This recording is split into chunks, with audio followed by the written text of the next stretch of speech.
Hello, everyone, and welcome. I'm Greg Saxton. I'm a professor of accounting at the Schulich School of Business and co-director of the Schulich slash CPA Ontario Center in Digital Financial Information, which is generously supported by CPA Ontario. Thank you for taking the time today to join us for a webinar on From Zero to 100, the AI skills CPAs need to learn. In this session, we'll explore how accounting professionals can move from identifying real business solutions to building practical, responsible AI-enabled solutions. Before we begin, just a few housekeeping notes. At the very end, at 1 o'clock, you will get an email from us that contains a certification that you have done an hour of training. So you will get that email automatically at 1. And Maruf, my PhD student, is in the chat. He will collect your questions. Feel free to add them anytime into the chat. Also, feel free to send a message saying where you're joining us from today. And I will save time for Q&A at the end. So with all that, it is my pleasure to introduce today's speaker, Bohnsack. He is a professor of strategy and innovation at Católica Lisbon School of Business and Economics, where he studies how organizations harness artificial intelligence and sustainability for meaningful transformation. He's the author of a forthcoming book, the AI Strategy Playbook, From Zero to 100, which introduces the framework he'll be sharing with us today. And Dr. Bohnsack, thank you very much for joining us. Over to you. Greg, thank you so much, and welcome everyone. I'm very excited to be here. Very much, Greg, also for the invitation. And you're here today to talk about the AI skills CPAs need from 0 to 100, and very much it's actually like a roller coaster, right? So I prepared the content, and we have lots of things planned, like content, examples, demos, and I very much hope that you get a lot out of this. So let me start by introducing myself. So thank you also, Greg. Yes, I'm a professor for strategy and innovation in Lisbon, but also in Switzerland. I used to be an international fact fellow at MIT, and that actually a top 2% scientist according to the Stanford ranking in my field, which is management and digital transformation. Next to being the director of the Digital and Sustainable Innovation Hub, where we work with industry and public research projects. I'm also an entrepreneur. Already started 15 years ago and built and exited 5 startups. And really my mission is to using AI for good and empower others to do the same. Feel free, of course, to connect here on LinkedIn. Now, I also would like to get quickly a sense of who is in the audience and how you are feeling. So if you don't mind, if you could scan this QR code, you should see this up now. Please let me know if that doesn't work. If you just scan this, and then you should be, I'm waiting for a moment, until you're going to log in, and then decide with 3 quick questions. Okay, great. Everyone is coming in. Awesome.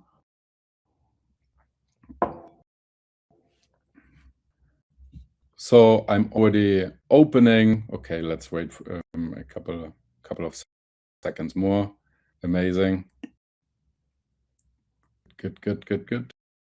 All right. So here comes already the first question, which you should be able to see. By the way, if you join late, you can just go to menti.com and use that code. Let's see how you're doing. Okay. All right.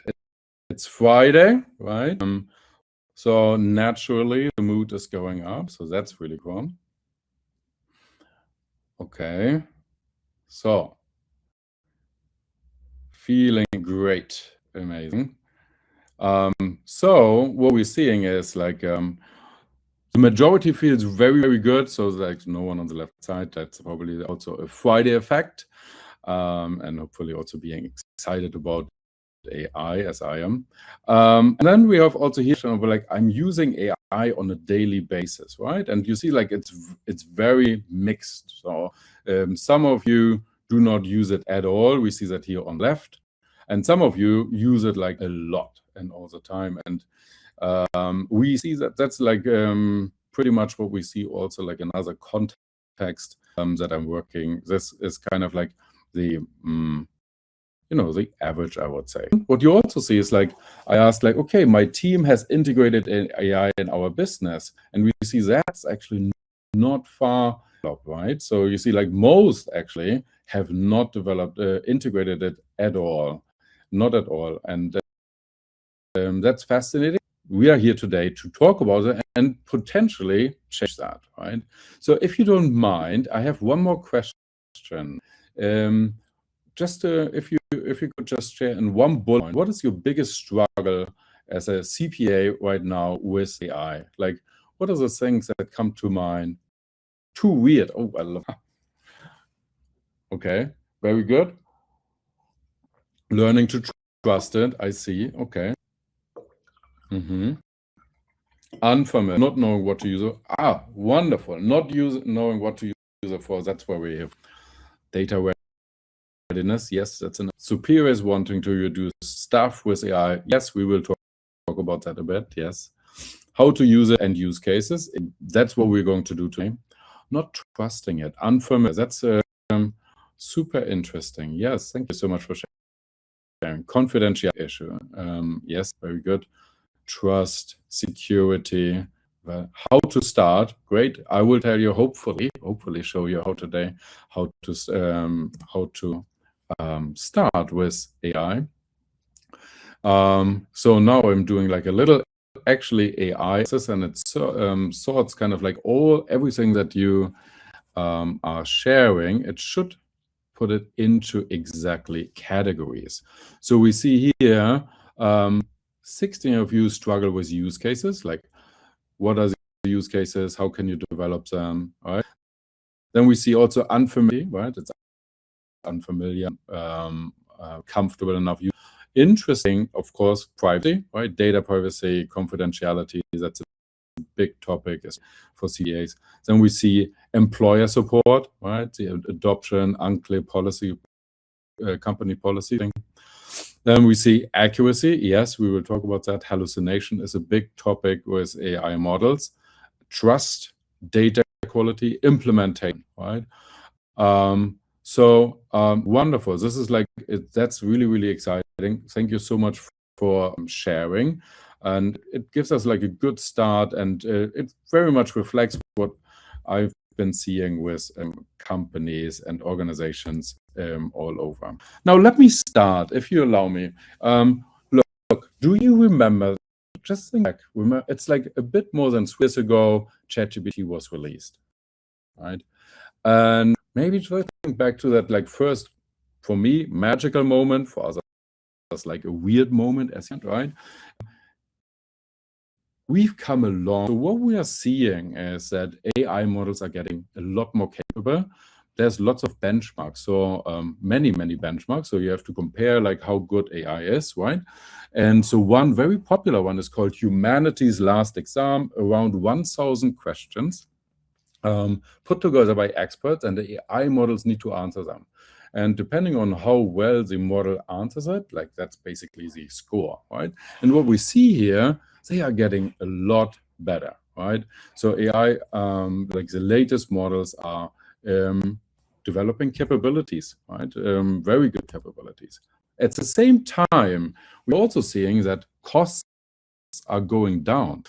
So let's say imagine you would have like a big book, let's say a massive book, and you would want to question an AI about it, and you would use GPT-3, then let's say this is about 1 million tokens. So the usage is like somehow measured in tokens, and it would probably use 1 million tokens, and you would have to pay for reading this book $60, right?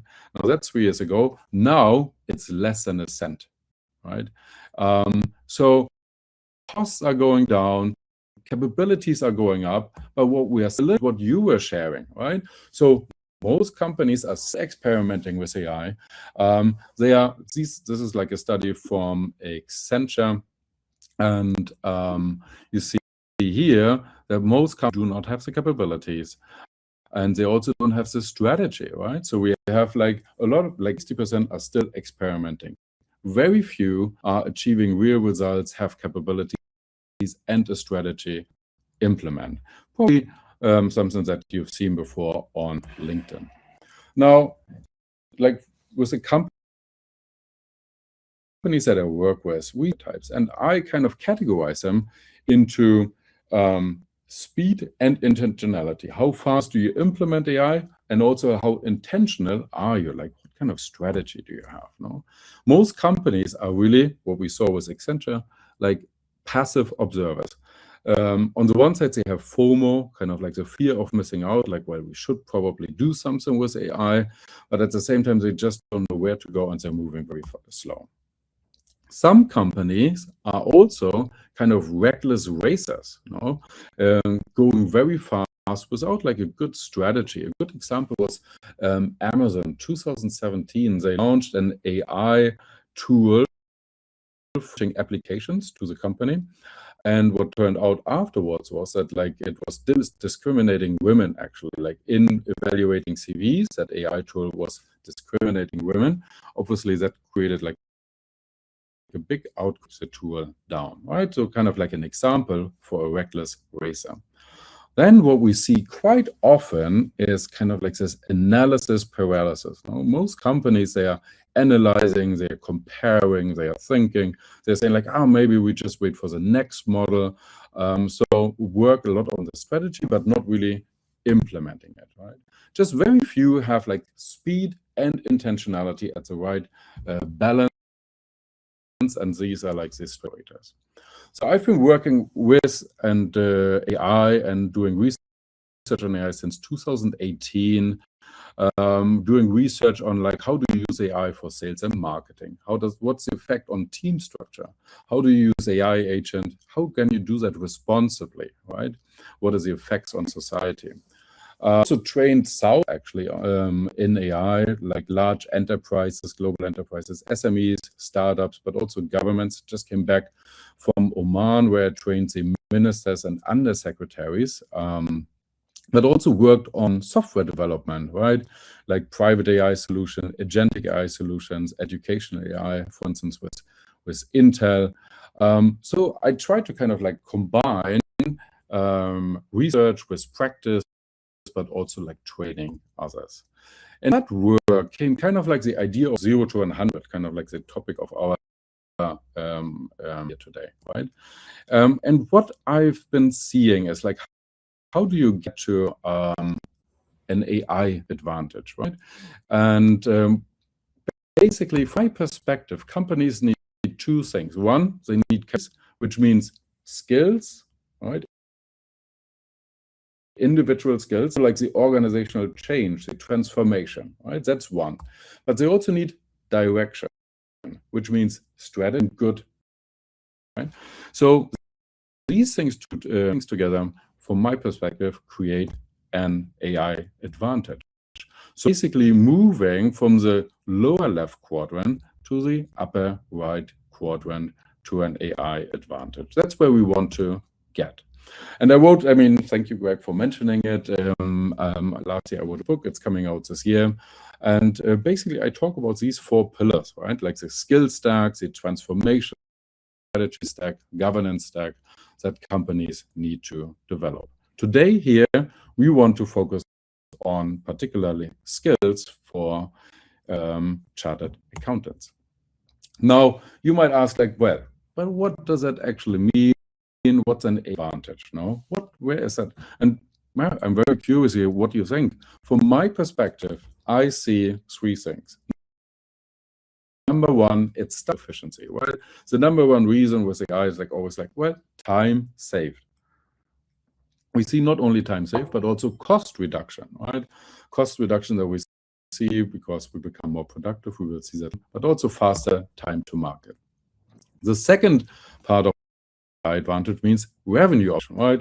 It improves user experience, it decreases churn, you might optimize prices, and finally, it might also lead to new revenue growth, new products, market expansion, or new business models, right? Altogether, this is what we call the AI advantage, okay? Now, I was looking also like for today, kind of like, how does it at the moment look like for CPAs?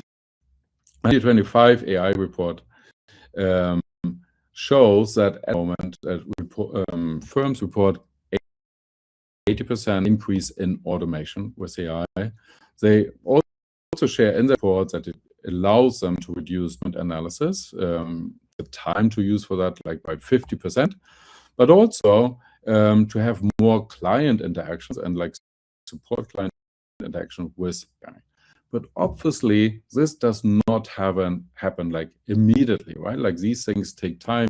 So in a way, it happens in waves, right? So the first wave, that's what we have at the moment, is like this general fluency using like the domain-specific AI models to like see an increase of the context window, basically the amount of information an AI model can digest. Okay, so that's what's happening at the moment. What is happening next? So based on the report, it's projected that we will have more AI-powered transformation, that we also like shift from tax compliance more to advisory. I will talk about that later on.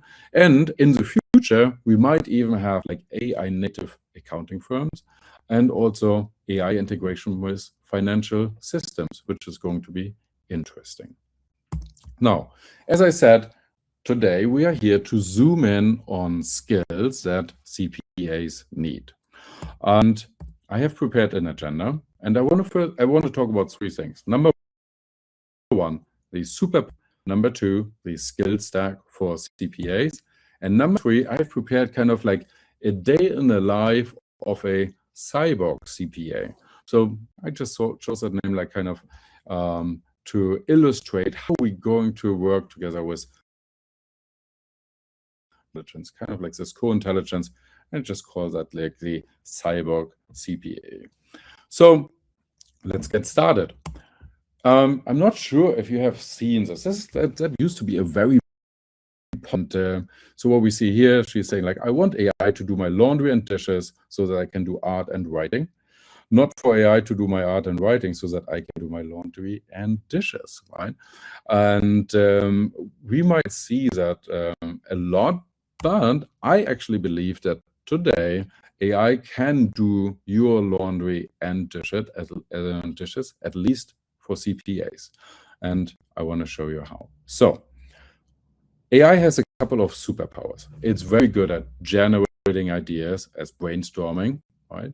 It's very good at analyzing content at scale, big amount of content, right? Like finding patterns, summarizing, analyzing, and comparing. It's very good at generating content, writing, editing, translations, very good at giving feedback, imagine for customer service, but also as a tutor or coach. And it also helps you to find what others miss, right? Like using information, you can create frameworks, strategic insights, identify principles.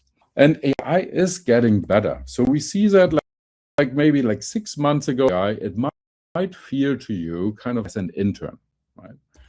Now, today, it feels very much like an analyst, a lot more powerful, can do like good analysis, using deep research, for instance.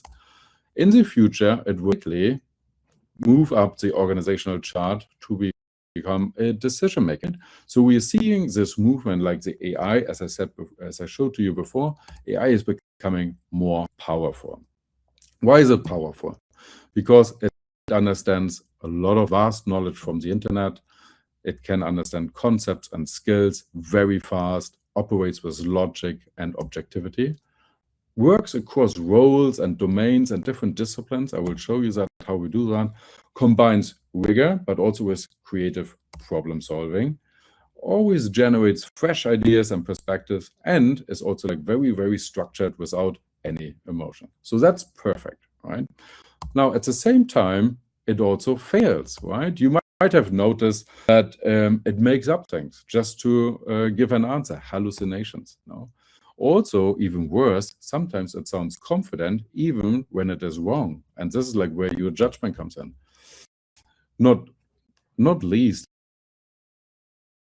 it tells you true. I'm sure you had like some of these examples, and one day it delivers excellent work, but sometimes like the next day it struggles with exactly the same task, and you wonder why is that the case, right? So it's like potentially not as reliable yet. So we want to combine our human intelligence with artificial intelligence, right? AI is here to stay. And what does that mean for CPAs? Basically, you're going to work with AI tools and with agents, doing data analysis, preparing presentations, transactions, sending emails, right? All of this. And I believe when I was preparing for it, but I'm happy to like later on discuss it in the Q&A, that we are moving from operational work to more strategic work, right? Think about 5 task areas: account briefings, financial analysis, preparing presentations, emails and communication, admin work, right? So at the moment, a CPA has very much like an operational role potential, right? Especially as a junior. So you collect and organize financial data, you run calculations, you prepare slides, you respond to requests, manage admin work.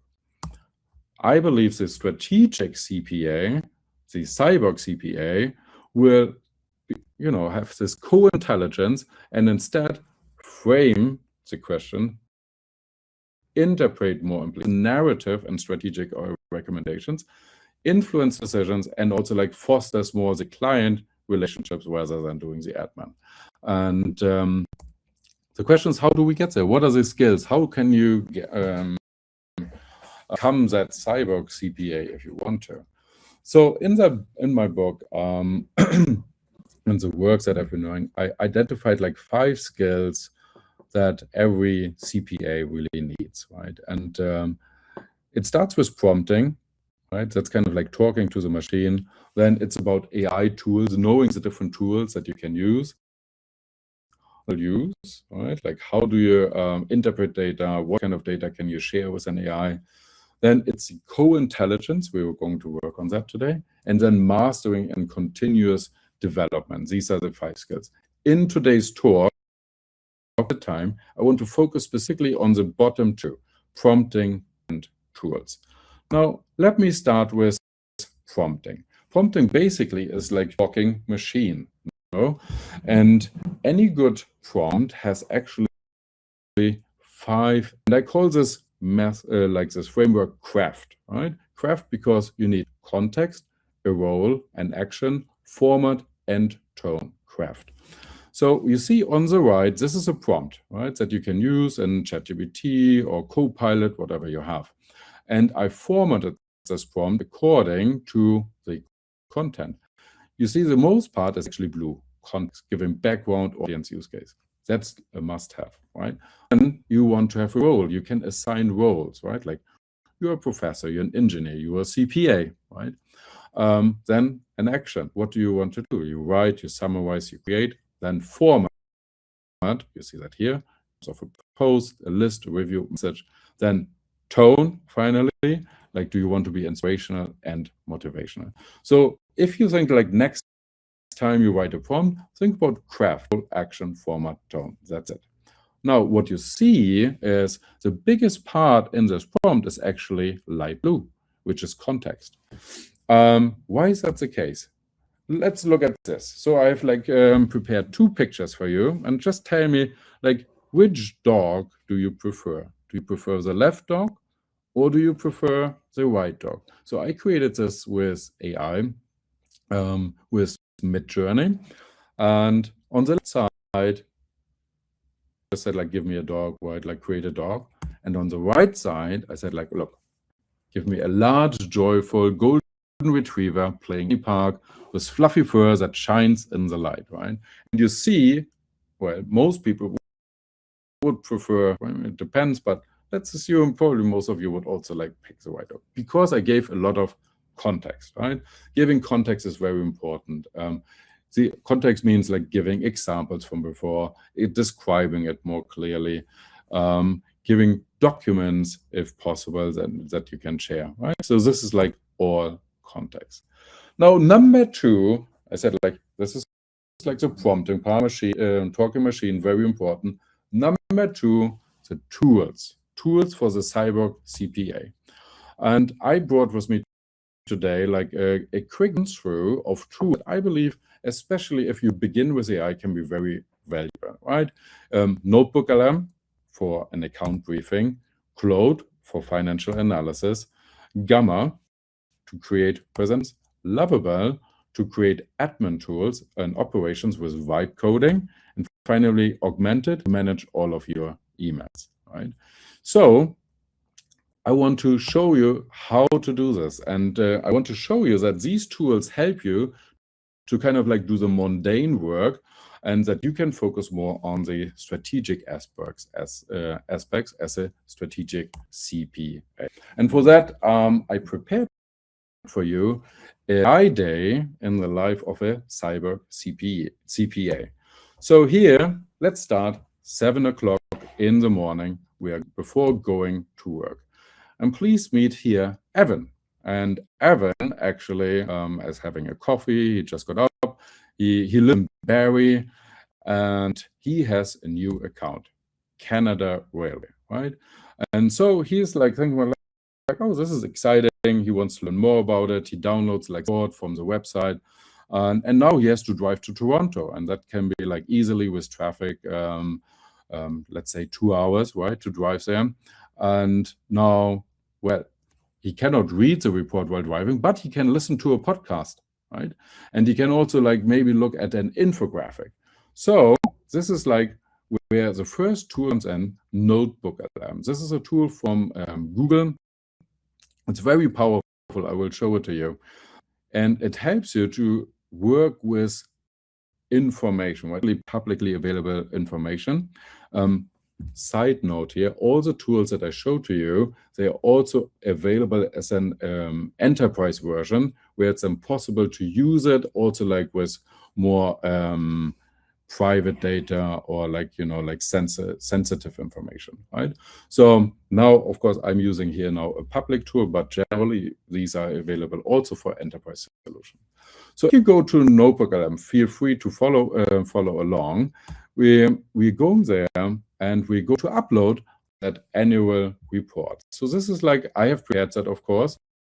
You see here, you can just search for it, right? So that you see, you search for it on Google and you see like immediately Notebook LM, it comes up, you open it, you need to have Google account. You just say like, try Notebook LM, it immediately opens and you see here, I'm doing some work. And you say like, okay, create new. It immediately asks you like, okay, give me documents, give me information. You can add files, webs, copy just text. And I have prepared this. So here we have the Canada Railway annual report, and I'm uploading it, right? And of course, these things, they always like take a bit of time. I have prepared that beforehand. But now, while it is uploading, I can show you already what it creates. So you see here in the middle, you can chat with that information once it's there. And on the right, you have the studio, and you see here audio overview. Audio overview helps you to actually create a podcast, right? You can also create a video overview, a slide deck, an infographic. All of these things are possible with Notebook LM. It's very, very powerful. Right, so this is a big report, 80 megabytes. It takes a bit longer. So you see that here, I did that already this morning, uploaded it, and then asked afterwards for an audio overview. Not sure if there is sound for you, but you see here. I guess you're not. I guess you cannot hear it now, but you will. If you play it on, you see here. It's a podcast, an interactive podcast that shares all of the information that was in the annual report. And I also asked like to create a infographic, right? An infographic of report, and this is what it created, right? You see here, these are the highlights in terms of revenue, and I double checked it. It's very accurate, right?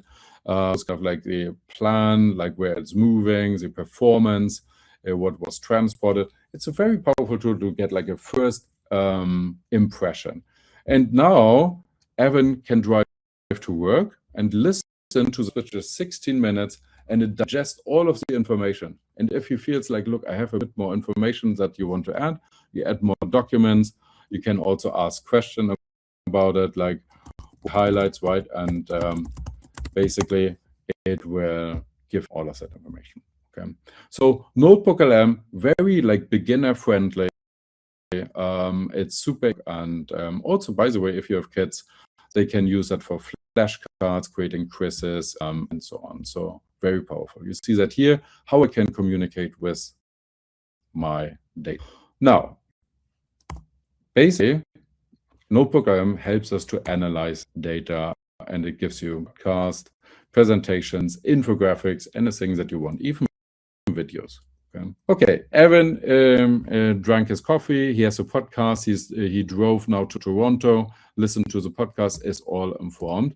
And it's now 9 a.m. and the workday begins. He's starting the day doing data crunching. And he has an account, Greenfield, right? And he got that from that account. He got also like an Excel file. And usually he would analyze this now, right? But hey, can we not use AI to help us analyze the information, just to get like kind of like a high level overview? And yes, we can, right? So Claude has improved significantly. And by the way, they're all one of the most company about like AI safety, so which I very much appreciate, right? So with Claude, you can upload the Excel file and do all kind of analysis. Right? What you see here is I always give you kind of like the steps. I'm happy to share these slides later on. I have a QR code for that. And there is here the power prompt, right? And I will show that to you. I'm going to say AI like act as a senior CPA performing a financial health assessment. So you assign the role. Think about the craft, right? So analyze the Excel file and evaluate profitability, liquidity, leverage, and true quality. Give me benchmark values and deliver also a concise executive summary. So with this, I come back here to Claude, our next tour, right? And I'm just going to use a prompt. Let me copy paste this. You see here, I'm taking, put that here.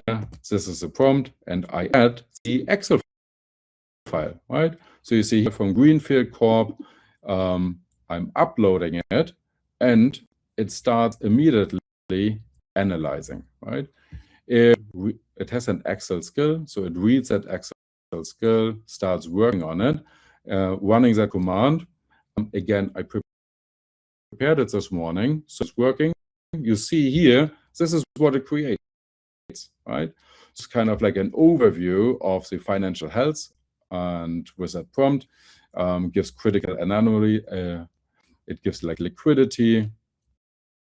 It gives like 5 key insights. It also gives you here in Excel, right? Like a ratio analysis, L breakdown, flags and anomalies. So we see that here, and that we ask for.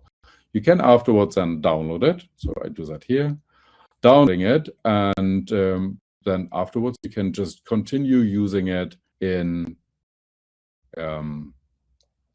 and just use it. Look, just opening it.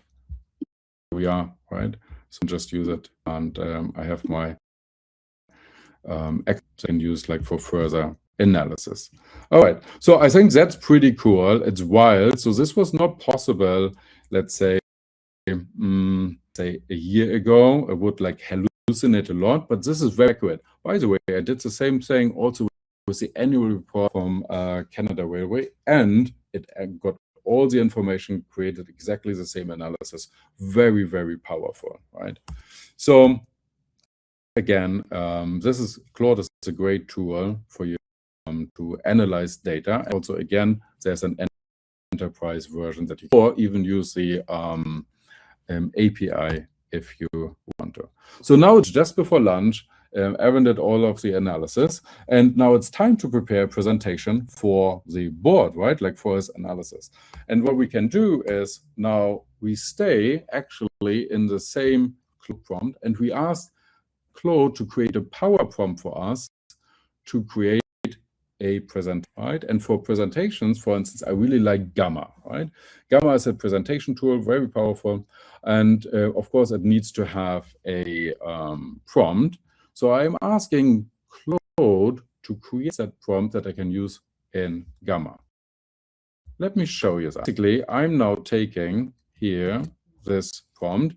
You are a world-class CPA based on the information above, like the financial analysis. Please create a prompt that a tool like Gamma to build a presentation for executive board.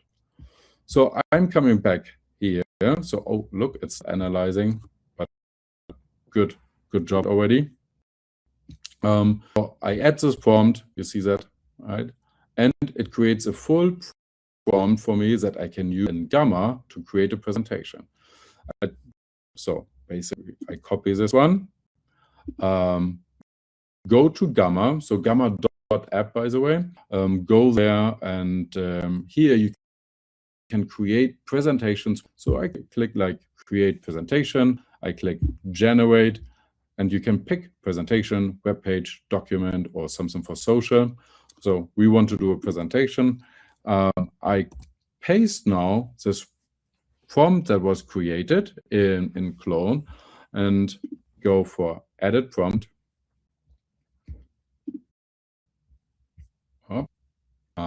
Now it's working. See, it loaded it. It gives me information. I can still change things. So you see here card by card. And then I click generate.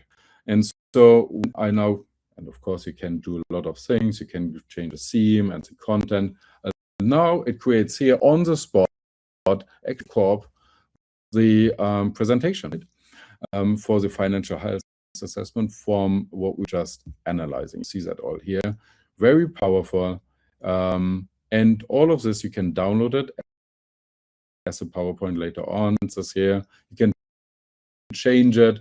You can also your company theme so that you have your logo and colors. Now it uses this one, which is perfectly fine for me, right? But you see, this is a very fast way if you're like in a hurry to create a presentation, right? So this is loading, just like for you to have an idea. See, I did that before also with Canada Railway. You see that this is like all that it is preparing, and you can go here to share. You go to export, and then after export to PowerPoint, and you can work with that, right? And if you want to change the theme, logos, you click on theme, and then you have like your customers, and you can also upload, for instance, like your own corporate ID if needed. So it's just lunch, and Evan made it. So he created a presentation and sent it to the board. And now coming, whoops. So he created this presentation very fast, like with Gamma. And now he comes back after lunch, and there are admin issues in the company that need to be solved. So there seems to be a problem. Like one of his colleagues says, like with every engagement, there's always like, it starts always with like, please send us the following documents, right? And often then there's like follow-up emails, there's attachments lost, and somehow there's no visibility on missing items. So the solution would be to create actually like a simple platform, and which helps us for each client to create a checklist for required documents. And so which has like bank statements, trial balance, payroll records, and so on. So today, I've heard the term vibe coding before. You can actually build software like small tools with natural language, right? And one of that's a moment, there's more than like, for instance, also like Web Republic as well. And I put this problem that we just had, I gave that to ChatGPT in this case, and asked, like, look, create a power prompt that chat in Lovable. So it says here, build a simple internal client document request for a CPA firm. We want to have a checklist of required documents with a status. We want to have an assigned owner, and we want to have a dashboard. So this is like very simple prompt, natural language. Again, I just copy this, go to this new tool that I was just sharing with you, Lovable, and I just describe that. I copy paste this here, and immediately it starts building, right?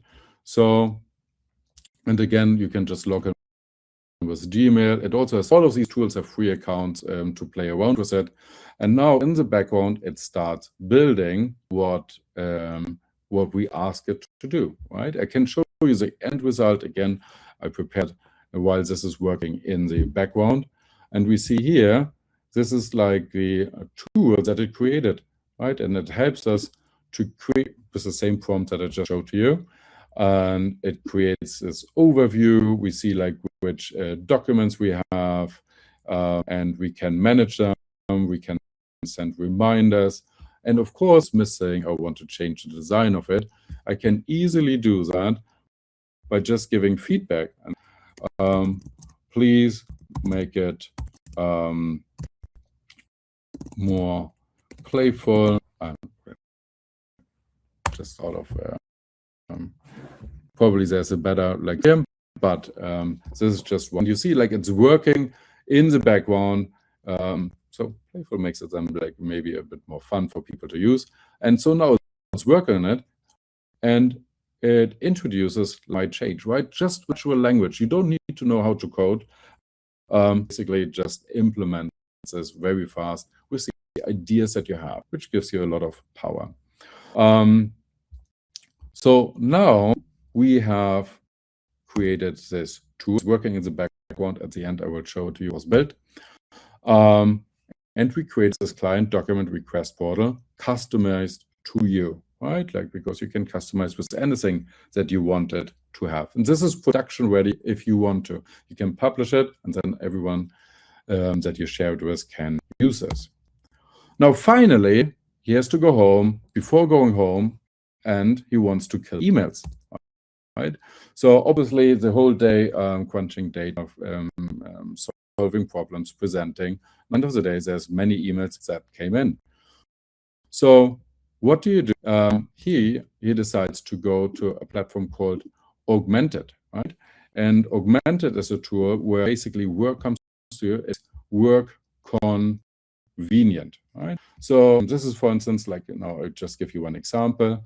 This is my email inbox, and instead of answering emails and typing, it actually has like everything pre-typed, right? So I have like here, this is now my own email. Got a question for an elective for an MBA program, and you see like, okay, the key points in that email. I have to increase student interest and discuss a brainstorm, and it already like prepares. Right, it's like, oh, thank you for reaching out. And we can consider like a few strategic options, and it's like all based on my tone, because this platform learns like how I answer emails, and basically prepares all of that. Not what it can also, when it sees like, oh, there's a workflow and more things to do, it also shows you the different workflows, creates that workflow as a document for that potential redesigned MBA program, right? That I was just talking about. So now it's building the plan. You see here, analyze the current MBA proposal, research market trends, develop recommendations, draft the report. And so basically I can get this document created and immediately send the reply. So when I go here now to the inbox, Alex, I can just, I like this email with send email. And basically in 3 clicks, I killed one email, and I can go finishing my emails, right? So this is basically a carve yourself, and work becomes just convenient. Now, what's the result? The result is more focus on strategic work. As you've seen, in less than 60 minutes, we created a client briefing, notebook of them. We created a financial analysis with Close. We created a presentation with Gamma. We created an admin tool that makes your admin work easier. And we also answered email with Augmented, right? So all of that can go really, really fast. So now basically it means less laundry and right? Remember, like these task areas that we see from the operational CPA to the strategic CPA. Basically, obviously, it's not going to eliminate all of the operational work, but from before, 90% of operational work and 10% strategic work, with AI can help you to, well, increase like the strategic work to 55%, for instance, and then actually focus less on operational work with 45%. Now you might ask, like, wait a second, is it going to replace CPAs? No. And what I would say is like, no, it won't. But CPI will most likely replace the CPAs who can't work with AI. No? And so now as a takeaway, and also like giving enough time, questions, there's three things. I believe we shift kind of like from operations to judgment as a CPA.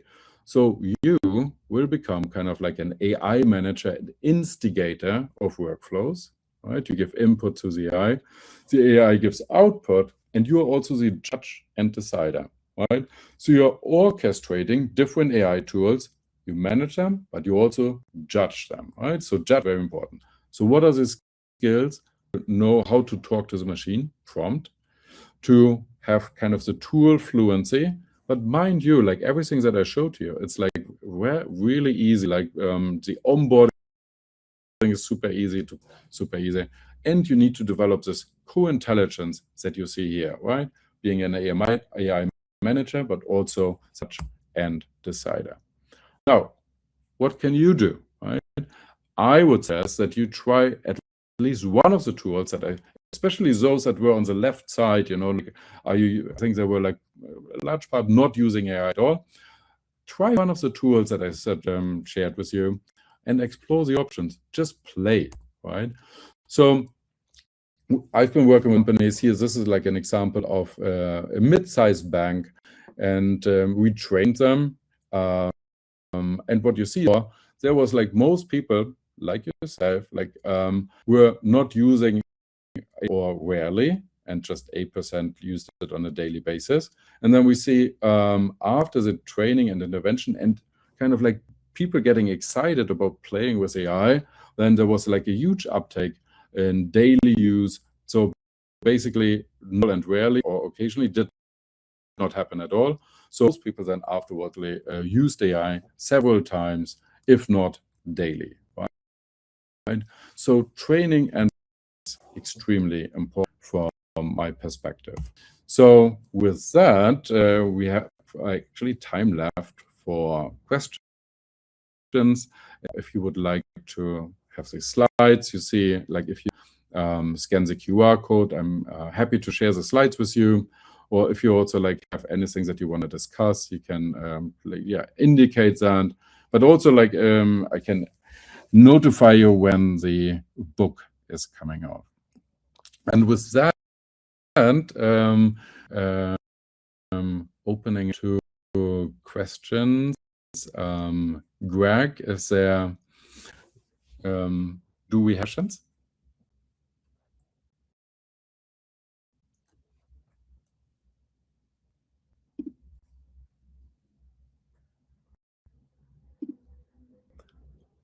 So.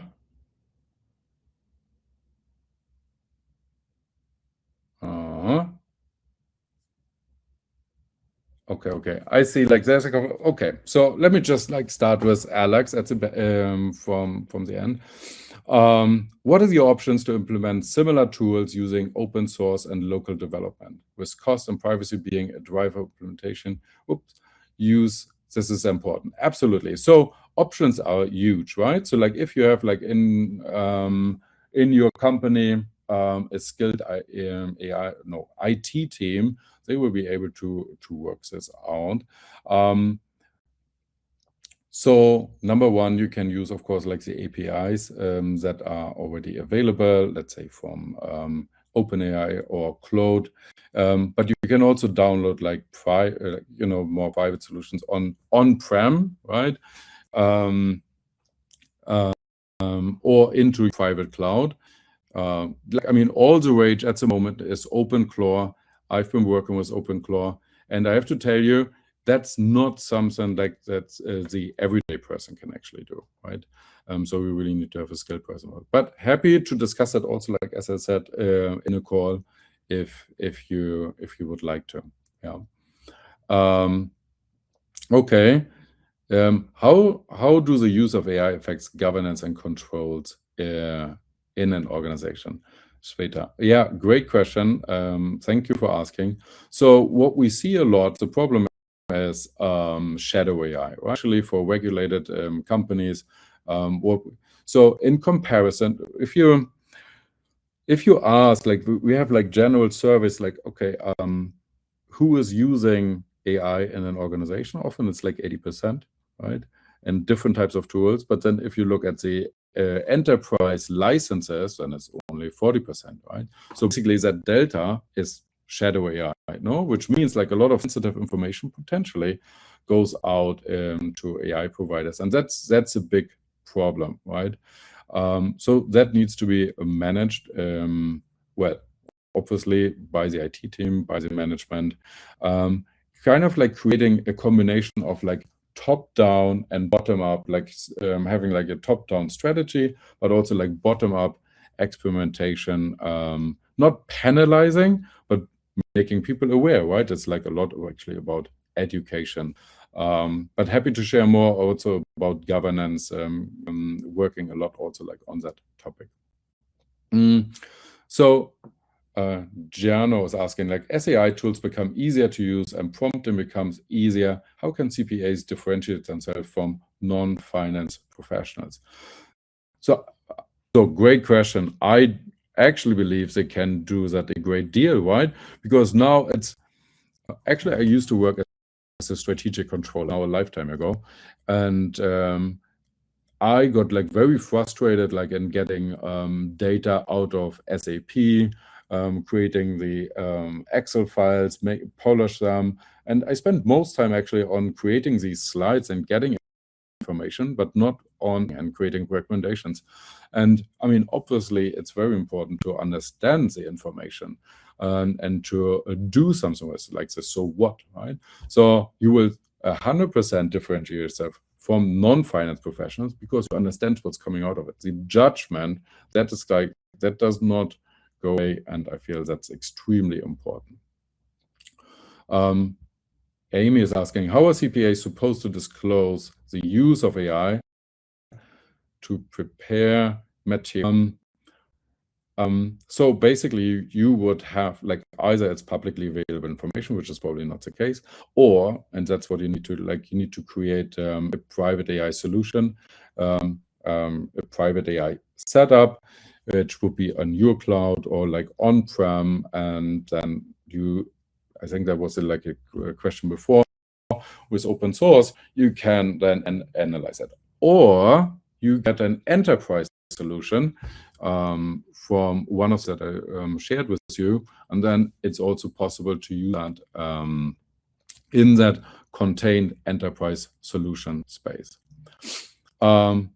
Steven is saying that is a lot of different tools for one organization. Do you have a preferred tool or two that can accomplish many of these tasks to varying degrees? Yeah, I think like one of the very popular tools at the moment, powerful tools for work, is in fact Claude, right? Because it has these different skills, not only for analyzing Excel, but also like for creating presentations. So if I were to suggest one, that probably would be it, right? But that's a different use case. Also, it depends kind of like you have kind of like the average employee, and then you have like specific employees, for instance, who might be responsible for admin work, and they could get like one enterprise license for Lovable, right? So Marcus commenting, AI will not completely replace humans, but will provide for improved efficiency. I agree. Then can a private AI solution incorporate the various tools that you demonstrated in your today's sessions? Yes, it can. And very happy to share that with you. If you're setting up a call, I can walk you through that and how that is working. What else?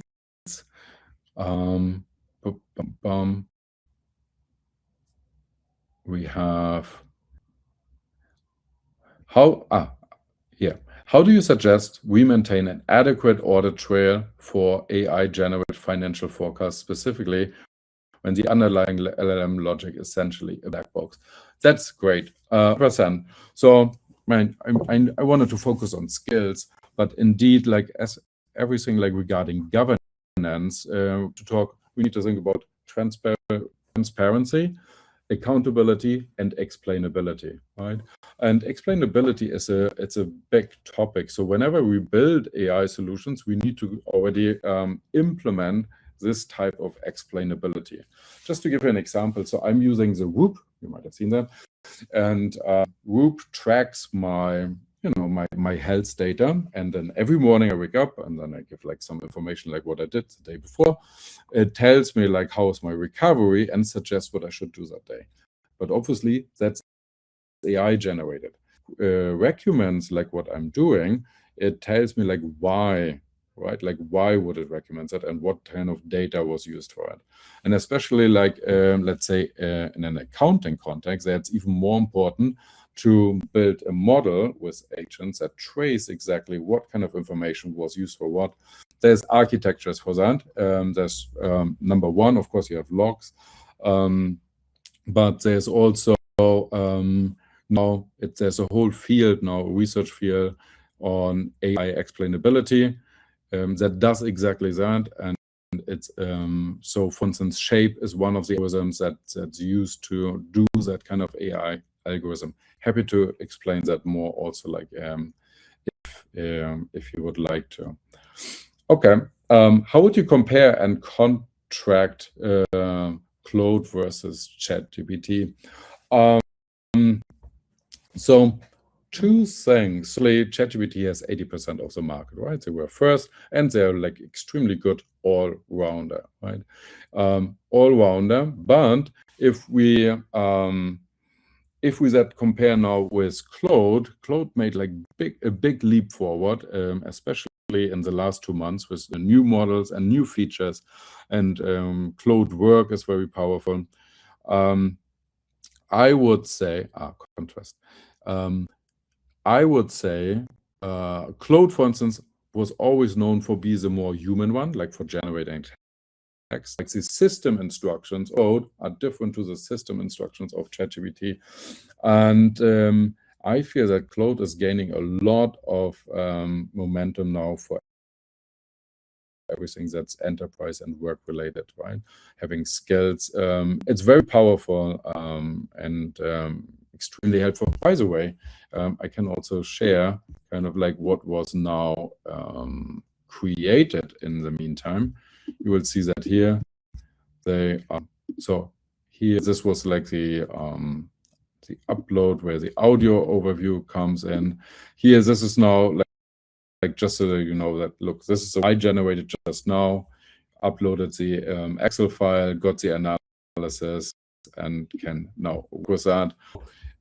By the way, like when you play, when you work with that, go here to like the little profile icon, click on, and then you have to go to capabilities, and in capabilities you have to activate the code execution and file creation, and that allows you then afterwards to use the Excel file, create Excel files, PowerPoints, Word, and so on. Right. Okay. Yeah. How else does that compare? I'm becoming more and more a fan of privately. I use ChatGPT a lot because I have it on my phone and it works really, really well. But I would say for everything that is more analysis related, you can use Claude. And you can also connect an API. So if you talk migrations, you can use an API and integrate it into your own workflows in the company. We do that as well. Okay, now let me come back here. One time, stop sharing. Okay, all right. So yes, I will happy to present, share, of course, all the information. Thank you so much for being here and for your attention. Again, please feel free to connect on LinkedIn, to reach out and also to discuss your use cases. I work a lot with banks, telecommunication companies, to do exactly that, credit scoring institutes. Yeah, so very happy to take your question. Thank you very much. Thank you for your very thoughtful questions. Thank you. Greg. Yeah, Renee, thank you. That was really, really interesting. And I think just right on target for what everyone needs nowadays. We're all just sort of struggling with what the heck does this mean for our workflows? What does this mean for my future? And, you know, the expression, may you live in interesting times. We certainly are. And I can concur with a lot of what you're saying. I use Claude, I use ChatGPT, I use Notebook LM, and just for different purposes. Claude, I really like for just writing quality if something needs to be really good, and for vibe coding. And Notebook LM can even be fun things. I just did it for vacation planning. I uploaded all of the details, and then I can ask it to summarize a table with the itinerary with all the details. It's just learning. I don't think we'll ever get to one tool, so it's just be ever-changing landscape. And so this was really helpful, and I really appreciate you taking the time and taking the questions, and for everyone else for joining us. Before we leave, I just want to say that there are 3 upcoming webinars. I put the link in the chat just right now. So we have one on data pre-processing, which is getting into coding, and as with anything, it's not going to be pure Python. There is going to be some Gen AI in helping code these things. Then on April 17th, we have one on cybersecurity. Dr. Andrea Kelton will be back talking about some of these ongoing issues. And on May 15th, I was going to do one on cleaning messy data, but things have just gotten more and more interesting with vibe coding. So I'm going to present on dive deeper into what Renee was talking about with vibe coding. So hopefully you'll join us on that for May 15th. Renee, thank you very much for joining us today and for sharing your insights. And everyone else, have a great afternoon. Thank you very much.